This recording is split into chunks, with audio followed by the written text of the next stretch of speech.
여러분 혹시 제 별명을 모르시죠? 제 별명은 개코입니다. 굉장히 예민합니다. 그래서 냄새를 가장 먼저 감지할 수 있습니다. 그런데 오늘 아침에 저희가 통상 저희 부부가 예배를 준비하러 나오면 한 7시 반쯤 나와요. 7시 반에서 8시 사이에 나오는데 7시 반쯤 나와서 이 앞에 주차를 하고 차문을 열었는데 5월의 냄새가 확 나는 거예요. 여러분 5월의 냄새 아세요? 5월에 독특한 냄새가 있습니다.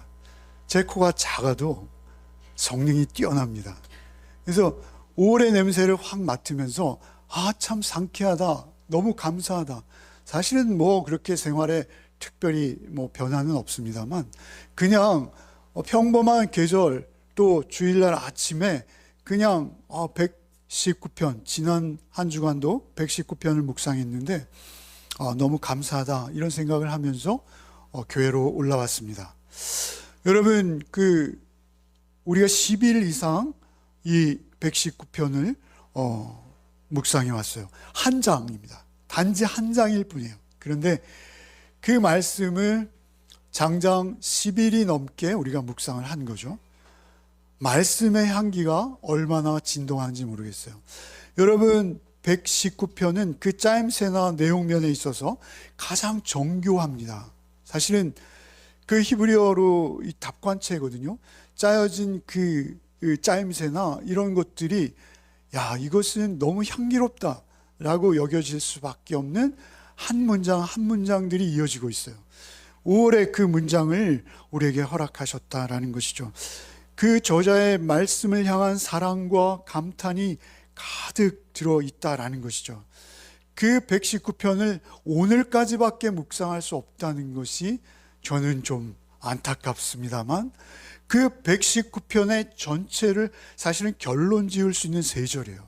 저는 이 세 절을 묵상하면서 이 119편이 담고 있는 그 말씀의 풍성함과 말씀의 은혜들을 다 담아내고 있구나 라고 여기면서 이 세 절을 읽었습니다. 여러분 한 절 한 절 읽으면서 우리가 좀 더 깊이 있게 이 말씀들을, 사실 시편의 119편의 말씀들은 한 절 한 절 우리가 돋보기나 현미경으로 보듯이 그렇게 보지 않으면 말씀이 그냥 슥슥 지나가 버릴 수 있는 말씀들이에요. 그래서 말씀 한 절 한 절을 우리가 더 깊이 있게 붙들었으면 좋겠어요. 173절 한번 읽겠습니다. 내가 주의 법도들을 택하였사오니 주의 손이 항상 나의 도움이 되게 하소서. 내가 주의 법도들을 택했다 이렇게 말씀하죠. 사실 주님의 은혜로 택하는 것입니다만 어쨌든 그 저자의 결심이 대단한 거죠. 내가 주의 법도들을 택했다라는 것입니다. 사실 이것은 대단한 선언입니다. 이 주의 말씀을 택한다라는 것은 결단입니다. 자신의 인생의 방향을 결정하는 거예요. 그래서 이것은 대단히 쉽지 않은 선택이라는 것이죠. 여러분 세상의 가치관이 있고 세상의 규칙이 있고 세상의 방법이 있어요. 그래서 세상은 세상대로 나름의 규칙과 방법을 가지고 흘러가고 있다라는 사실입니다. 그런 가운데 내가 세상의 법이나 세상의 규칙, 논리, 가치관 그런 것 따르지 아니하고 이제는 하나님의 법, 하나님의 말씀, 하나님의 뜻, 하나님의 의도를 따라서 이제 살아가기를 선택합니다 라는 각오인 거예요. 여러분 이것은 때로는 손해볼 수도 있고 때로는 굉장히 미칠 수도 있습니다. 그리고 때로는 억울한 일을 당할 수도 있고 따돌림을 당할 수도 있고 답답한 일을 당할 수도 있어요. 그럼에도 불구하고 내가 주의 법도를 택하였다라고 말하는 거예요. 어떤 유혹이 있고 어떤 어려움이 닥쳐와도 그 외로움 속에도 나는 주의 말씀만 사랑하며 말씀의 위로 속에서 말씀과 함께 살아가겠나이다를 결단하며 결심하는 거예요. 그래서 내가 주의 법도들을 택하였사오니 주의 손이 항상 나의 도움이 되게 하소서.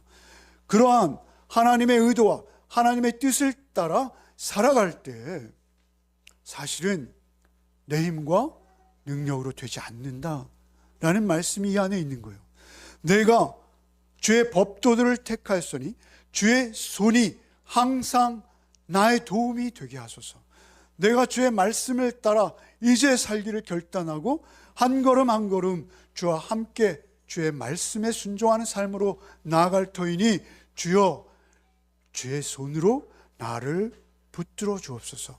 주의 손이 나를 붙들지 않으면 나는 세상에 떠내려갈 수밖에 없는 존재이오니 주의 강하시고 의로우신 손으로 나를 붙들어 주실 때 내가 떠내려가지 아니하고 침몰하지 아니하고 이 험한 풍랑을 헤쳐갈 수 있사옵나이다 라는 고백인 거예요.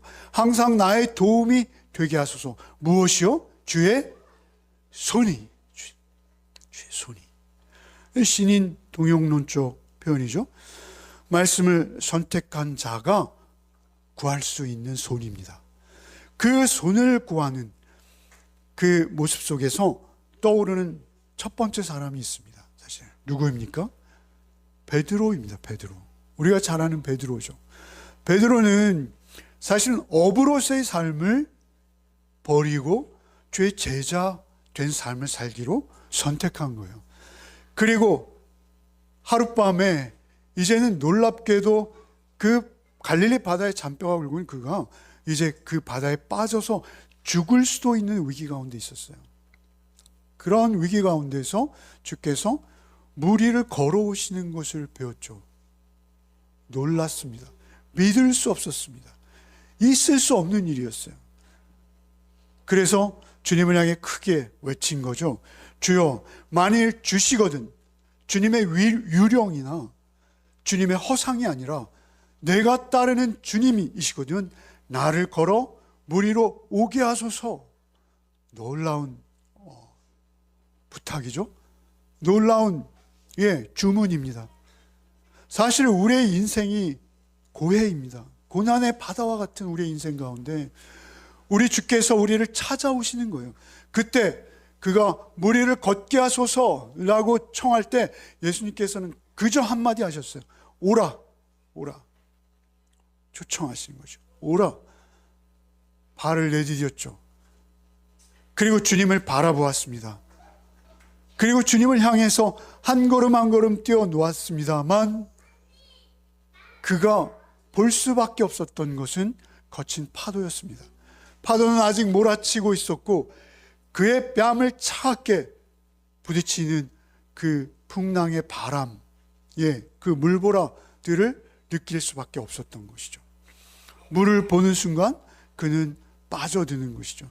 그때 주께서 이렇게 하십니다. 마태복음 14장 31절 한번 같이 읽겠습니다.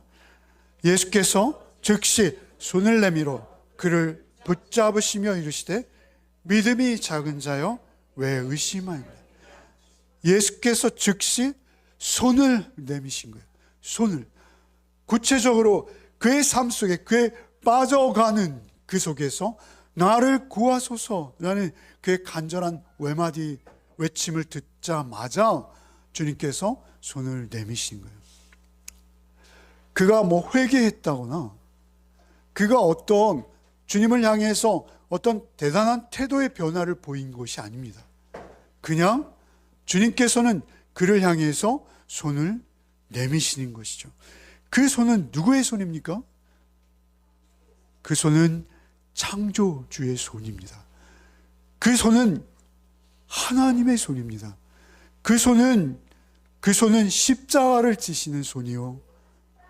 그 손은 홍해를 가르신 손이요. 베드로를 붙들기 위해서 주님이 스스로 내미신 손이라는 것이죠. 주님은 그렇게 손을 내미는 분이십니다.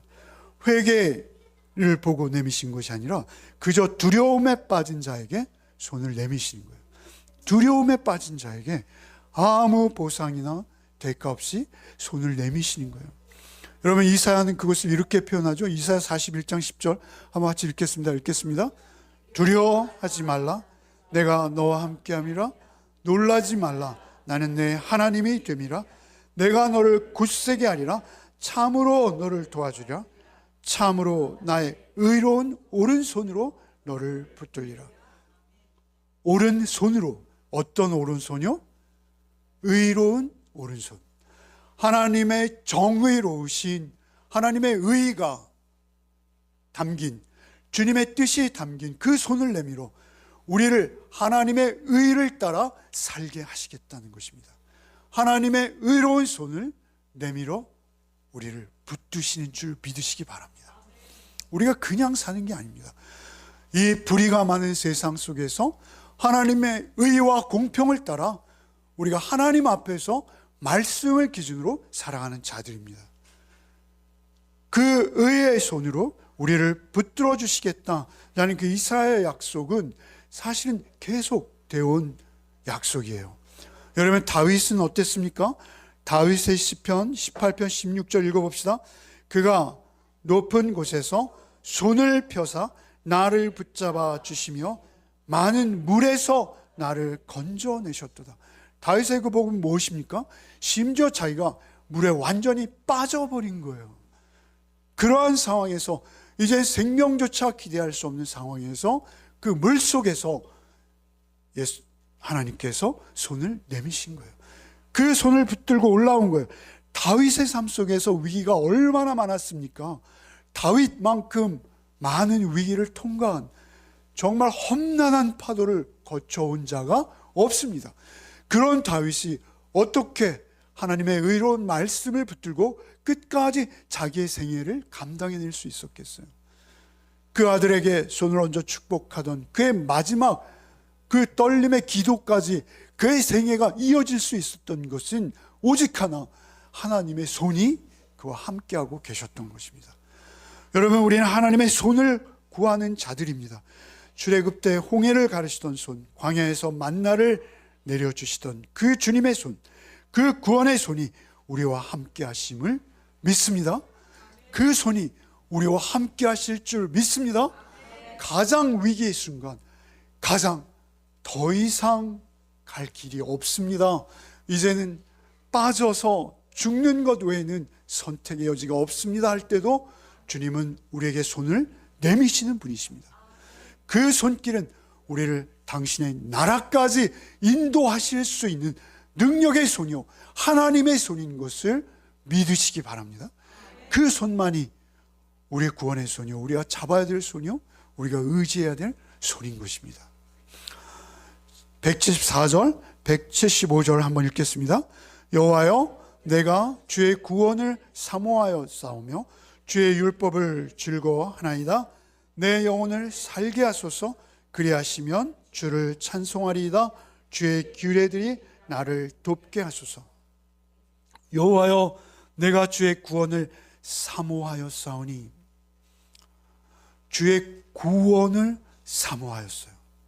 여러분, 여기서 내가 주의 구원을 사모한다라는 것은요, 나를 구원해 주십시오, 내지는 나의 어떤 그 환경적인 어려움 속에서 나를 구원해 주십시오, 이런 요구만은 아니에요. 이런 요구만은 아니에요. 내가 주의 구원을 사모하여 싸우니라면 구원받지 못한 상태에 있다라는 게 아니에요. 이미 구원은 받았어요. 그럼에도 불구하고 시인이 말씀 안에 늘 거하고 말씀을 그토록 사모하는 이 시인이 말하고 싶은 것은 무엇입니까? 내가 주의 구원하심을 사모한다는 거예요. 구원 자체를 사모한다는 거예요. 나를 구원하신 주님의 손길을 사모한다는 거예요. 늘 사모하고 있는 거예요. 과거에 사모했고요, 지금도 사모하고 있고 앞으로도 사모한다는 거예요. 내가 주의 구원을 사모하여 싸우니 주의 율법을 즐거워하나이다. 그 구원을 사모하는 자였기에 율법이 즐거운 거예요. 여러분, 율법이 즐거우세요? 즐겁지만은 않을 수 있습니다. 여러분, 말씀을 묵상할 때마다 즐거우세요? 그러나 여러분, 우리가 그 구원을 사모하는 자의 심령, 그리고 그 구원을 사모하는 자로서의 태도, 그 안에, 그 범주 안에 우리가 있을 때 우리는 말씀이 즐거울 수 있습니다. 율법이 즐거울 수 있습니다. 율법이 무거운 짐이나 부담감이나 어떤 나에게 달라붙는 어떤 그런 것이 아니라 율법이 나에게 기쁨이 되는 거예요. 그것이 나의 생명이 되고요, 율법에 순종하는 것이 나에게 지금 당장은 내 논리나 사고로 이해가 되지 않는 경우조차도 그 율법이 나에게 즐거움이 되는 거예요.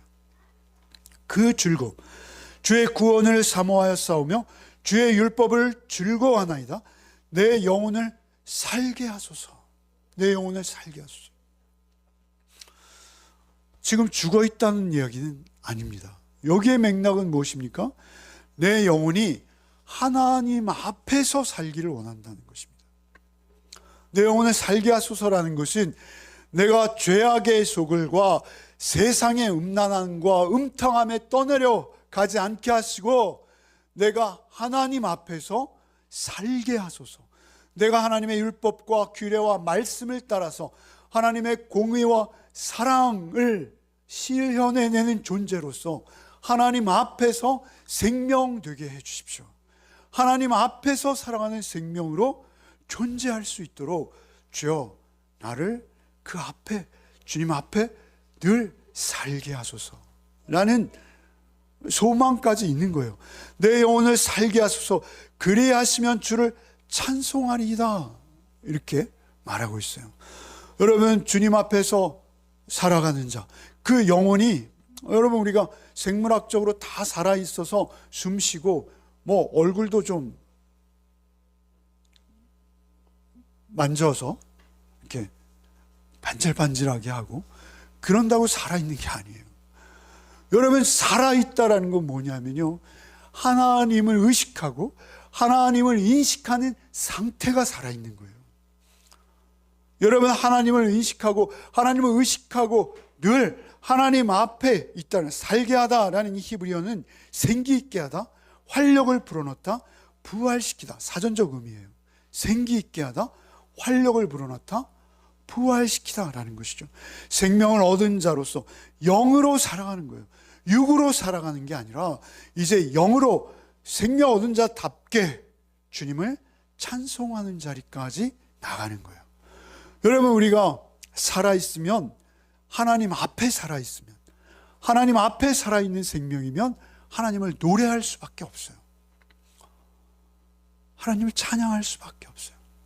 어떤 환경에서도, 심지어는 감옥에서도 하나님을 찬양할 수밖에 없어요.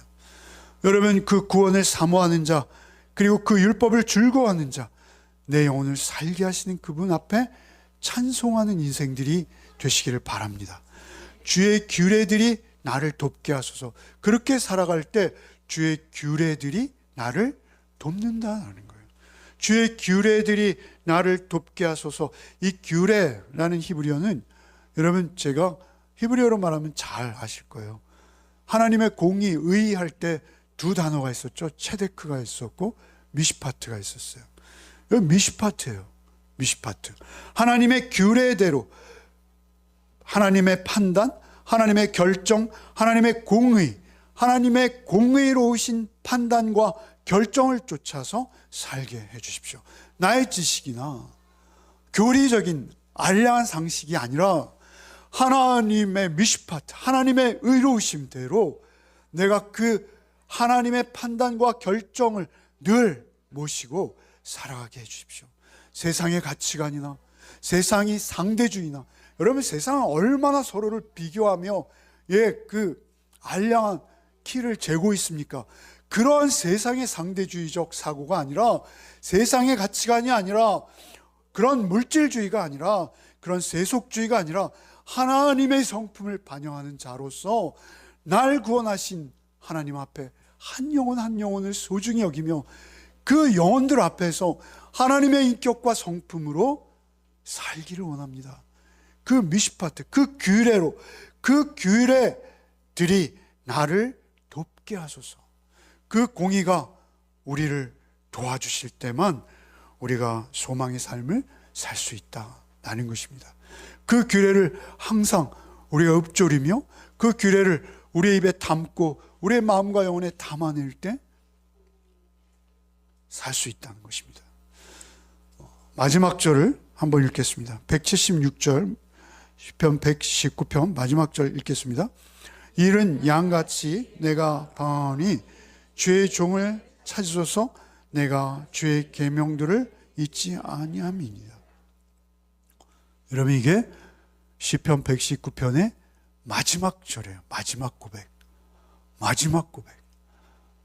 너무 놀랍습니다. 뭐라 하십니까? 내가 이른 양같이 방황한다, 이렇게 말하고 있어요. 여러분, 이 시인이 이렇게 말할 만합니까? 아니잖아요. 여러분, 우리가 지금까지 보아온 이 119편의 저자는 어떤 모습입니까? 참으로 우리가 모범으로 삼아야 될 만한 신앙의 위인입니다. 여러분, 한 주석가들은 119편은 포로기 이후에 편집되었다라고 말하기도 하고요. 어떤 주석가들은 아니다, 다윗이 혼자 다 썼다, 이렇게 주장하는 주석가들도 있어요. 그러나 어찌되었든 우리는 한 인격 안에서 이 시편을 이해할 수밖에 없습니다. 그 인격 안에서 내가 이른 양같이 방황한다라는 이 말은 너무나 겸손한 거예요. 너무나 인간적인 고백인 거예요. 여러분, 내가 방황하는 잃어버린 양과 같다라는 이 고백은요, 내가 그냥 잠깐 실수해서, 내가 잘못해서 길을 깜빡 잃어버려서 딴 길로 와버렸네요, 이런 의미가 절대 아니에요. 여러분, 내가 양 같아서 방황하고 있나이다 라는 그 고백은 인간의 죄성을 말하는 거예요. 인간이 영원히 어찌할 수 없는 나의 내면 속에 하담의 후손으로 가지고 있는 이 죄된 성품과 죄된 성향을 말하는 거예요. 나는 잃어버린 양과 같이 방황하고 있나이다 라는 것은 죄 가운데 방황하는 인간이 피할 수 없는 그 존재적 상태를 말씀하는 거예요. 여러분, 이사야서 53장 한번 읽어봅시다. 우리는 다 양 같아서 그릇 행하여 각기 제 길로 갔거든. 우리는 다 양 같다는 거예요. 한 사람도 빠짐없이 양 같다는 거예요. 양이 어때서요? 양은 시력이 좋지 않습니다. 양은 우둔합니다. 자기가 길을 스스로 찾아갈 능력이 없습니다. 뿐만 아니라 길을 잃어버렸는데도 자신이 스스로 길을 잃었다는 사실 자체도 모를 만큼 우둔합니다. 그 양 같다는 거예요. 그래서 우리는 다 모두가 양 같아서 그릇 행하여 각기 제 길로 갔거늘, 예수님의 사랑을, 십자가를 설명하면서 이 양 같다라는 표현이 등장하고 있다라는 사실을 우리는 주목해야 돼요. 놀라운 것은 시편 119편 마지막 결론, 마지막 절에서 나는 양과 같아서 방황하는 존재이오니 라고 고백할 수밖에 없는 그 인간 존재의 비참함을 이 시인은 하나님 앞에 겸손히 내려놓는 거예요. 여러분, 이 시인이 이렇게 하는 것이 저 놀라운 거예요. 여러분, 176절이 시편 119편 전체를 담아내고 있고요, 성경 전체를 담아내고 있는 거예요. 여러분, 사실 우리는 우리의 신앙을 착각하면 안 됩니다. 여러분, 이 시인이 어떻게 지금까지 말해왔어요? 대표적인 이 시편의 두 구절을 한번 읽어봅시다. 105절 한번 읽어봅시다. 주의 말씀은 내 발의 등이요 내 길의 빛이니이다. 97절 읽어봅시다. 내가 주의 법을 어찌 그리 사랑하는지요 내가 그것을 종의 작은 소리로 읊조리나이다. 얼마나 자기 의로움에 들떠서 나는 이토록 말씀에 충실한 자야 라고 스스로를 높이 올릴 수 있는 그런 하나님의 말씀의 능력에 대해서 어떻게 이렇게까지 다 표현하고 세세히 삶에 대목대목 적용할 수 있을까라고 놀라운 그러한 존재임에도 불구하고 그의 마지막 고백은 뭐라는 거예요? 나는 양 같습니다. 나는 길 잃은 양 같습니다. 나는 방황하는 양이 올시다 라는 고백이 그의 입에서 터져 나오고 있다는 것입니다. 여기서 우리는 중요한 진리를 깨달을 수밖에 없습니다. 여러분, 우리가 율법을 사랑하고 하나님의 말씀을 사모하고 그 말씀을 지켜나가려고 하면 할수록 우리는 우리의 한계를 느낄 수밖에 없습니다. 나는 다 지켰어. 나는 완벽해. 그 순간 그는 하나님과 단절된 자입니다. 그 순간 그는 하나님과 상관없는 자입니다. 여러분, 그 말씀을 사랑하고 더욱 깨달아갈수록 나의 연약함은 점점 더 깊어지는 거예요. 그 볕이 강할수록 그 그림자가 진하고요, 그 산이 높을수록 그 골짜기는 깊은 겁니다. 여러분, 그 은혜를 깨닫는 자, 그 하나님의 완전하심과 하나님의 거룩하심을 깨달아 할 때, 그리고 그 하나님의 성품을 절대 순종하며 따르기를 열망하면 열망할수록 우리는 우리의 한계를 느낄 수밖에 없어요. 여러분, 바울 사도에 대해서 제가 여러분 귀가 닳도록 말씀드렸죠. 나는 사도라 칭함을 받기에도 합당치 않아. 나는 죄인 중에 괴수야. 그러던 그가 결국은 나는 회방자요, 핍박자요, 포행자다. 여러분, 그 고백 안에서 더 가난한 심령, 더 낮아지는 심령, 그때 주님은 가장 가까이 오실 수 있는 거예요. 그가 은혜를 사모할 수밖에 없는 거예요. 자신의 부족함을 모르는 사람, 그는 절대 하나님의 긍휼을 구하지 않습니다. 절대 하나님의 긍휼을 찾지 않습니다. 여러분, 그의 마지막 절규는 무엇인지 아십니까? 여러분, 176절 다시 한번 읽어봅시다. 이른 양같이 내가 방황하니 주의 종을 찾으소서. 주의 종을 찾으소서. 나는 양같이 방황하고 있사오니 주님, 저를 찾아오십시오. 주님이 저를 찾아오시지 않으면 저는 생명일 수 없습니다. 저는 주께서 나를 찾아주시지 않으면 생명으로 살 수 없는 존재입니다 라고 고백하고 있는 거예요. 주님, 저를 찾아주십시오. 찾으소서. 찾는다라는 히브리어는요, 갈망한다, 요구한다, 간청한다입니다. 갈망하고 요구하고 간청하는 거예요. 주님, 저를 찾아오십시오. 찾아오시지 않으시면 저는 살아갈 길이 없습니다. 저는 이 방황하는 가운데 제가 바른 길을 찾을 수도, 그 길을 걸을 수도 없습니다 라고 고백하는 거예요. 그런데 놀랍게도 성경 전체는요, 하나님을 어떻게 설명하고 있습니까? 하나님은 어떤 분이십니까? 우리를 찾아오시는 분이에요. 여러분, 성경을 읽으면 또 읽을수록 우리를 놀랍게 하는 것은 무엇이냐면, 성경의 모든 위인들은 자기가 하나님을 발견한 자가 한 명도 없어요. 오직 주님이 그들을 찾아주셨어요. 그리고 우리를 찾아오시기 원하세요. 예수께서 이 땅에 오셔서 하신 가장 유명한 말씀, 내가 이런 자야, 예수님의 자기 정체성이라요. 예수님이 나는 이런 자야 라고 우리에게 자신을 스스로 소개하신 말씀이 무엇입니까? 여러분, 누가복음 19장 10절이에요. 한번 읽어봅시다. 인자가 온 것은 잃어버린 자를 찾아 구원하려 하며. 인자가 온 것은, 내가 이 땅에 하나님이 인간이 되어 오신 이유는 하나다. 내가 잃어버린 자 찾으러 왔어. 잃어버린 자 찾으러 왔어. 말씀이 육신이 되어 우리 가운데 찾아오시는 이유 하나입니다. 그것은 우리를 찾아오신 거예요. 누가복음 15장에 잃은 양의 비유에서 어떻습니까? 목자는 한 마리 양을 잃어버리자 99마리의 양을 빈들에 놔두고 한 마리 양을 찾아 나서는 거예요. 그게 주님의 심정입니다. 그게 주님의 마음입니다.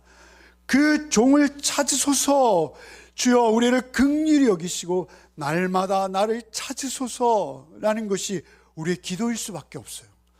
주님의 임재를 내가 날마다 누릴 수 있도록 오늘도 주님 나를 찾아오십시오. 이것이 우리의 영원한 기도의 제목인 줄 믿으시기 바랍니다. 그때 주님 우리를 찾아오십니다.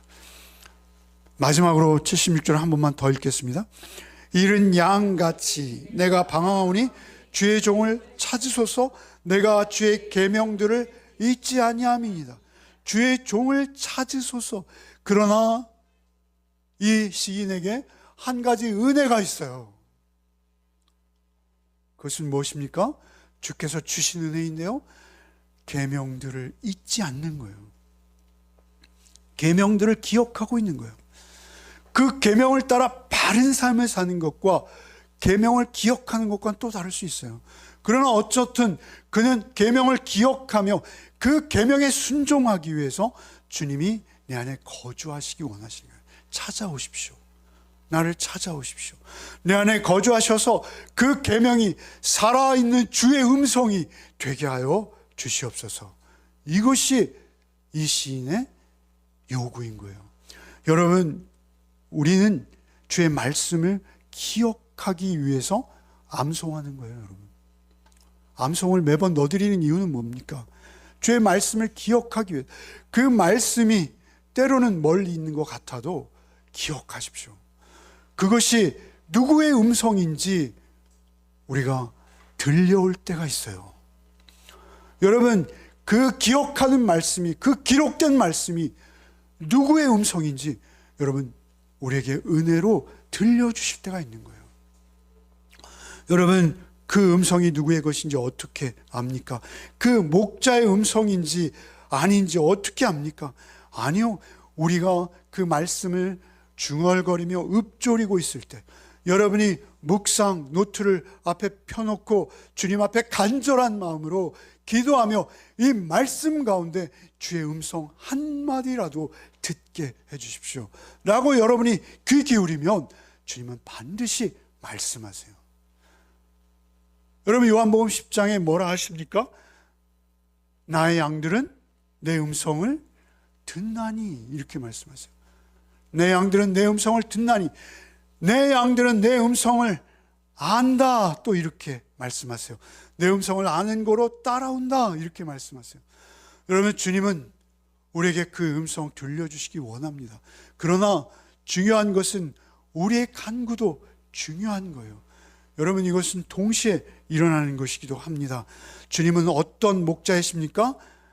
요한복음 10장 11절 읽어봅시다. 나는 선한 목자라. 선한 목자는 양들을 위하여 목숨을 버려. 나를 위하여 생명을 버리시는 목자의 음성을 들어야지 우린 살 수 있어요. 여러분, 내가 너를 사랑한다. 내가 너를 사랑한다. 그 음성이 여러분 우리가 날마다 들려와야 돼요. 그 사랑에 목말라서 그 사랑을 찾고자 여러분 그 말씀의 샘을 찾는 자, 그 말씀을 외우는 자, 잊지 않고 그 말씀에 귀 기울이기를 원하는 자, 하나님께서 그 음성 들려주시는 줄 믿습니다. 그 음성 들려주십니다. 여러분, 말씀이 육신이 되어 찾아오신 주께서 자신의 몸을 찢어 이것을 먹으라, 이것이 말씀이다 라고 말씀하지 않습니까? 여러분, 그 사랑의 주님이 성령으로 우리 안에 내주하셔야만 합니다. 그 사랑의 주님이 우리 안에 내주하실 때만 우리는 살아있는 영으로 하나님 앞에서 하나님의 자녀다운 삶을 살 수 있는 것입니다. 절제되었으나 구별되어진 삶,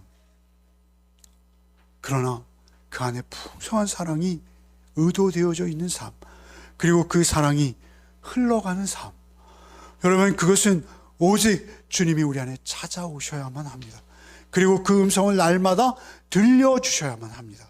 그 음성 한 주간도 듣고 그 음성 안에 살아내는 한 주간이 되시기를 바랍니다.